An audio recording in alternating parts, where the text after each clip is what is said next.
500 बार इनको डंडे मारे हैं, लेकिन ये सुधरने का नाम नहीं ले रहा।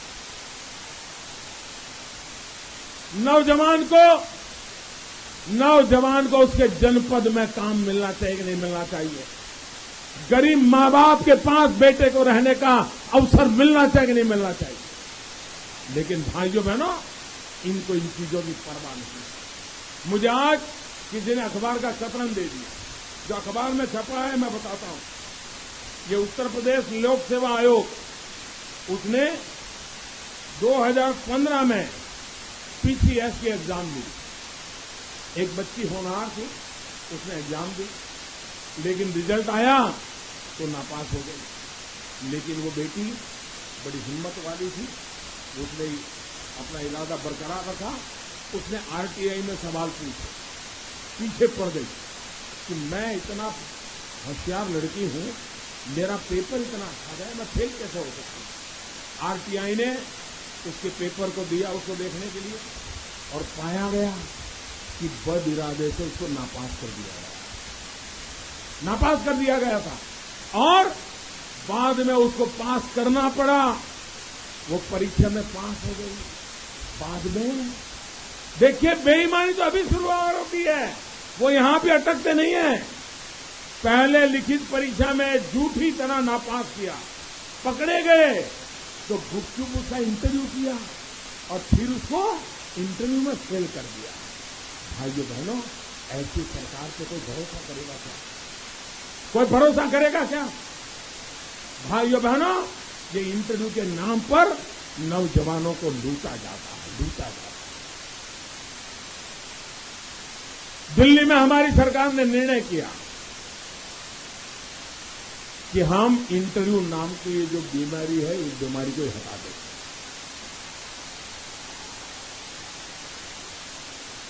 वर्ग 3 और 4 उसकी जो भर्ती होगी, पुलिस की हो, शिक्षक की हो, नर्स की हो, अस्पताल की हो, क्लार्क की हो, सरकार में सबसे ज्यादा लोग वर्ग 3 और 4 के ही होते हैं। हमने तय किया कि वो जो एग्जाम देकर के पढ़ करके आए हैं वो, और जो उनकी लिखित परीक्षा होगी वो, कंप्यूटर तय करेगा सबसे ज्यादा मार्क किसके आए हैं, और कंप्यूटर ही तय कर देगा कि इसको नौकरी देगा। तो इंसान बीच में आएगा ही नहीं।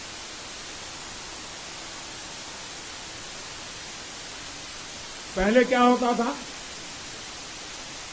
गरीब मां का बेटा बेचारा रात दिन मेहनत करके परीक्षा देता था। गरीब मां का बेटा परीक्षा देता था, परीक्षा में पास हो जाता था अपनी मेहनत से, फिर इंटरव्यू आता था। घर में खुशी का माहौल बन जाता था कि बेटे का इंटरव्यू आया है, बेटी का इंटरव्यू आया है। तो फिर 3-4 दिन में कोई घर पे आ जाता था और आकर के कहता था कि सुना है आपके बेटे का इंटरव्यू आया है, आपकी बेटी का इंटरव्यू आया है, बहुत अच्छा हुआ, आपको बधाई है, लेकिन देखिए इंटरव्यू के लिए तैयारी अच्छी कीजिए, तो जान पहचान है क्या?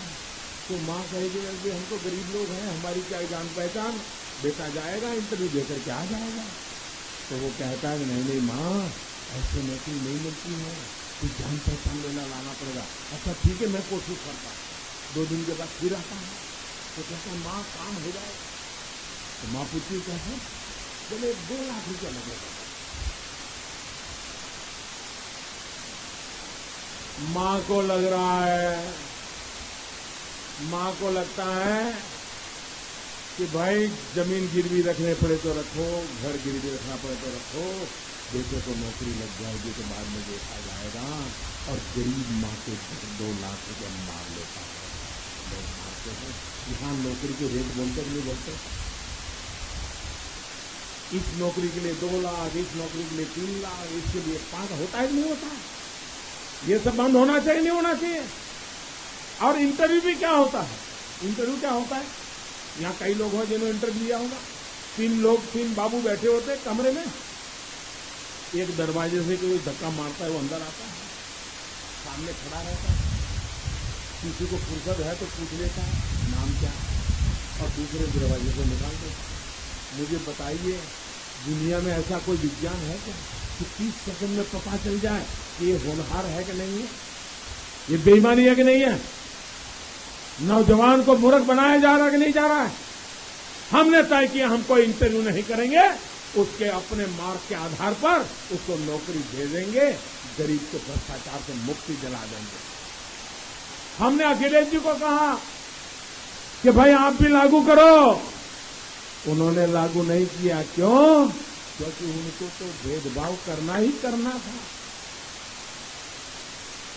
आप मुझे बताइए, आज उत्तर प्रदेश में कोई बहन बेटी सूरज ढलने के बाद अकेली घर के बाहर जा सकती है क्या? सलामत रहेगी क्या बेटी? वो डरेगी कि नहीं डरेगी? और कभी देर से आना हो गया तो मां बाप परेशान हो जाते हैं, नहीं हो जाते। भाइयों बहनों, ये कानून व्यवस्था आपने बनाई, बलात्कार, हत्या, लूट, हर प्रकार की माफिया, खनिज के माफिया, शिक्षा के माफिया, पानी के माफिया, न जाने माफियाओं को ही उपद्रव यहां चलता रहता है। और अखिलेश जी की सरकार कोई करी। यहां के पुलिस थाने है क्या? है क्या? आप पुलिस थाने जाने का मन करता है क्या आपको? कितनी तकलीफ होगी तो तकलीफ झेलना पसंद करते हो कि पुलिस थाने जाना पसंद करते हो? लोगों को लगता है भाई ये तकलीफ झेलेंगे तो अच्छा रहेगा, पुलिस थाने जाएंगे तो दो तकलीफ और बढ़ जाएगी। तो कारण क्या है? कारण क्या है भाइयों बहनों? कारण ये पुलिस वाले नहीं है, कारण ये हवालदार नहीं है। इन्होंने पुलिस थाने को समाजवादी पार्टी का कार्यालय बना दिया। और अगर पुलिस वाला ईमानदारी से चला तो ये समाजवादी उसको सस्पेंड कर देते हैं या उसका तबादला कर देते हैं। घर में बूढ़े मां बाप बैठे हैं, बेचारे को छोटी सी नौकरी है, यहां से कहीं फेंक देंगे, वो डरता रहता है। भाइयों बहनों, यही कारोबार चला है। हम पुलिस थाने को सच्चे अर्थ में पुलिस थाना बनाना चाहते हैं। हम पुलिस वाले को सच्चे अर्थ में एक इंसान के नाते, एक सरकारी मुलाजिम के नाते सम्मान के साथ जिंदगी जिए, ऐसा काम करना चाहते हैं। और इसलिए भाइयों बहनों, उत्तर प्रदेश को सपा हो, बसपा हो, कांग्रेस हो, उसे मुक्ति दिलाने का है।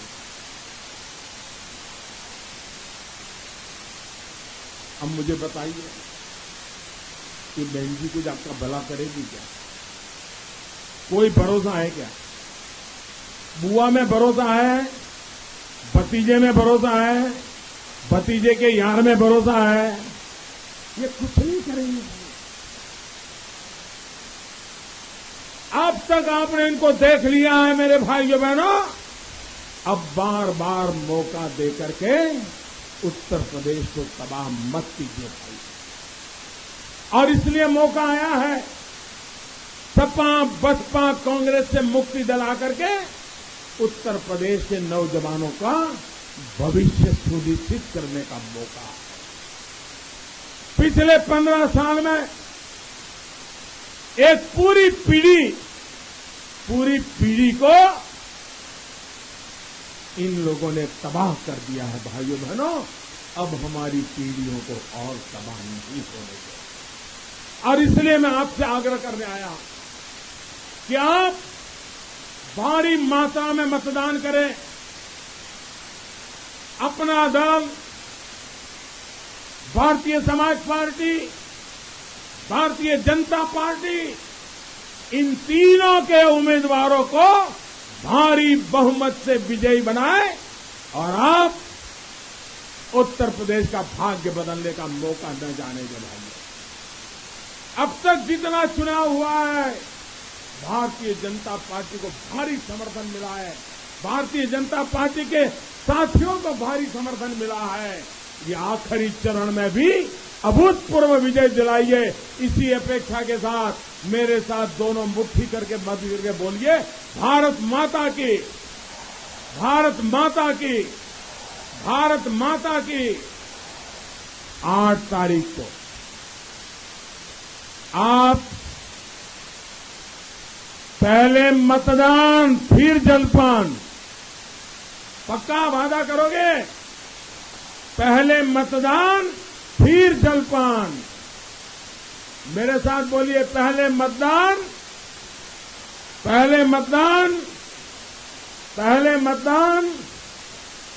सुबह सुबह ज्यादा से ज्यादा मतदान हो जाए, क्योंकि अब गर्मी बढ़ती चली जा रही है और आपके पुराने मतदान के जितने रिकॉर्ड है, अगर आपके बूथ में पहले 600 वोट पड़े हैं, तब 900 वोट कैसे पड़े, इस पर आप जोर लगाइए। लोकतंत्र की मजबूती के लिए ज्यादा से ज्यादा मतदान होना चाहिए, ज्यादा से ज्यादा मतदान करें। इसी एक अपेक्षा के साथ इस उत्तर प्रदेश के चुनाव अभियान की मेरी आखिरी सभा में मैं फिर एक बार उत्तर प्रदेश के मतदाताओं का अभिनंदन करता हूं। 8 तारीख को उत्तर प्रदेश के लोग, इस पूर्वांचल के लोग भारी मतदान करके पूर्वांचल का भाग्य बदलेंगे। मैं उनसे आग्रह करने आया हूं। और भाइयों बहनों, 11 मार्च को जब चुनाव के नतीजे आएंगे, 2 दिन पहले ही होली मन जाएगी। 13 तारीख को भारतीय जनता पार्टी और साथी दल विजय की होली पूरा देश मनाएगा। उसके बाद नई सरकार बनेगी और पहली मीटिंग में, मेरे किसान भाइयों, पहली मीटिंग में ही किसानों का कर्ज माफ करने का निर्णय कर लिया जाएगा। ये मैं आपको विश्वास दिलाता हूं। मेरे साथ फिर से बोलिए, भारत माता की, भारत माता की, भारत माता की।